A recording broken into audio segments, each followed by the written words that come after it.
Yes sir. Kwa jina naitwa Ismaili Mwalimu au ita Ismaili Saidi Mwalimu. Bwana tupo hapa tunamzungumzia Fadhili Salumu Kaemela, mwenye jina iliyokamilika na herufi zake aka Ifoza Boy Kisa Babu. Tupo hapa tunamzungumzia Ifoza Boy Kisa Babu kifupi sana, hatutaki kupita stories ndefu.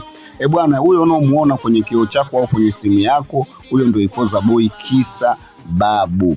Bwana, huyu mtu kazaliwa mwaka 1998 na alibahatika kuoa mwanamke mwaka 2017, ila Mungu alimpenda sana mke wake, akaamua kumchukua mwaka 2018.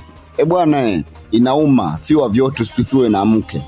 Bwana, huyu mtu alianza mziki wake mwaka 2021, ndo safari yake ya mziki ilipokuja kuanza. Alianza na nyimbo yake ya kwanza na tukaidharau watu wengi sana.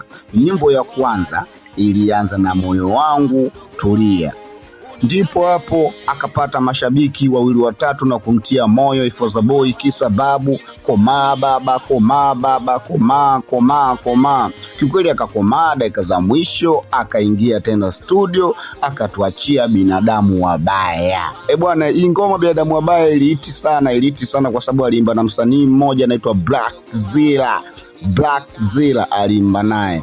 Na nyimbo ya pili, nyimbo ya tatu aliimba Maisha ya Mtaa, na nyimbo ya 4 Mipango ya Mola. Mipango ya Mola ilivuka sana viunzi, kwa sababu Mipango ya Mola ni vitu fulani hivi alizungumzia Ifoza Boy Kisa Babu mule. Bwana, so noma sana, yani ujue alivyozungumzia mule vitu Mipango ya Mola, yani ni Mungu mwenyewe kabless. Bwana, huyo Ifoza Boy Kisa Babu amezaliwa kijiji cha Mgogozi, wilaya ya Kilosa, jimbo la Mikumi, kata ya Malolo. Bwana, huyu mtu hebu tumpe support, kwa sababu kweli kuna kuteleza, kuna mnamo hivi nakumbukaga hivi, kuna miaka kadhaa nyuma hivi alipata laptop kama zawadi, akapata simu, akapata external, unajua vile. So unajua mambo ya ujana tena hapa na pale, vuka viunzi, vuka pale, ikatokea Ifoza Boy akaviuza vile vitu.